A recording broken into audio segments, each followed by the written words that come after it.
What if 911 dispatchers had instant eyes inside a commercial building when an emergency call came in?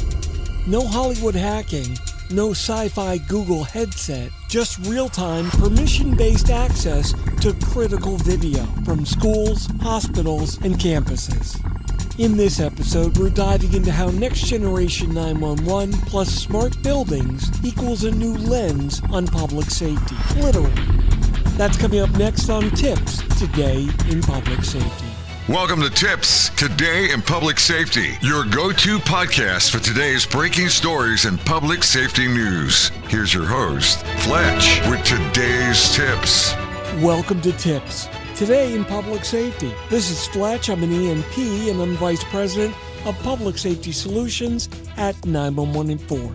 3 times a week, I bring you the latest, most informative, and sometimes a bit controversial takes on emergency communications.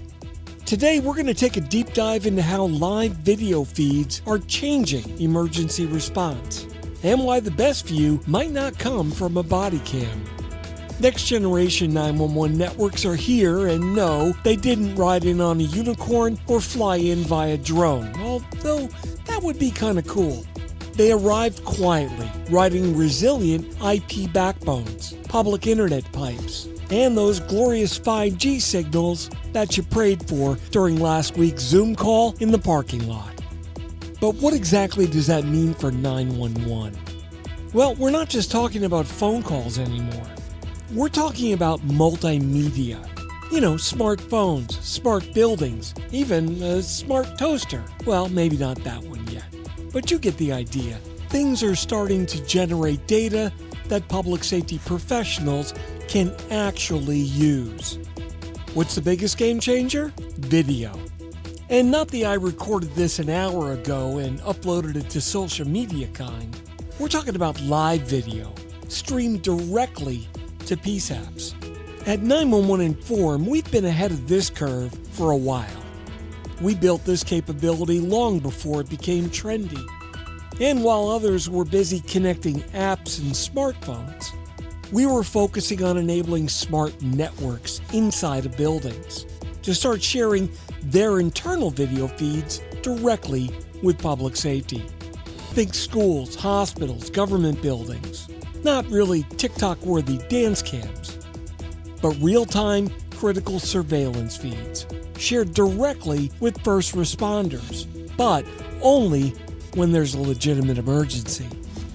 Over 5 years ago, we launched our solution for tying video camera feeds to 911 calls inside of buildings, from calls on MLTS devices as well as cellular telephones, where 85% of all 911 calls actually come from, when that call's placed from inside a defined geofence.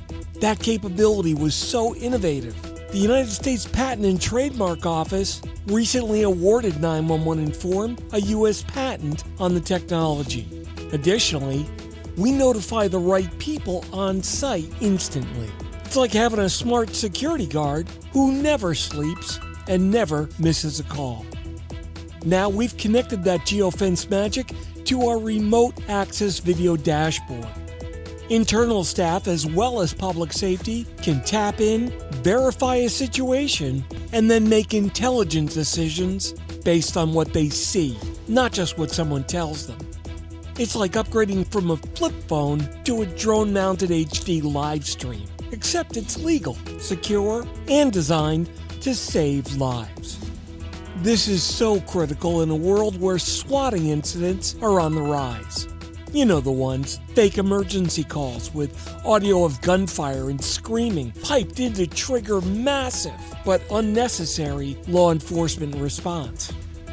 With live video from the actual building, public safety can quickly validate the threat or the lack thereof, saving everyone time, money, and trauma. And here's the kicker, this isn't some elite paid feature. We offer this technology to every public safety agency, fully integrated, fully functional, and totally free. Because safety shouldn't come with a price tag or a complex install guide. We're putting eyes on the ground before boots even land. Because in the world of public safety, seeing is believing. That's it for today's episode of TiPS, Today in Public Safety. Thanks so much for listening. For more updates and insights, remember to follow me on social media at Fletch911. Check out our other TiPS podcast at 911tips.com, where you'll find a complete archive of all of our previous episodes. Stay safe, thanks for listening, and if you're in public safety, thanks for what you do every day. This is Fletch. I'll catch you next time. Take care. You've been listening to TiPS, Today in Public Safety, your go-to podcast for today's breaking stories and public safety news. Hosted by Fletch and available every Monday, Wednesday, and Friday. Catch past episodes on 911tips.com. That's 911tips.com. Be sure to like and subscribe, and remember to join us each week for the latest on NG 911. I am Spider Harrison, the official 911 voiceover dude. Catch me on Sirius XM on various channels, including 90s on 9, the 10 spot, and on the Weekend Countdown on Hits 1. Or don't regret it for the rest of your life. Either way, I'm good. TiPS is brought to you by 911 Inform, the leading next-generation 911 solution for enterprise compliance with federal 911 regulations. Visit them on the web at 911inform.com. 911 Inform, making every second count when it matters the most.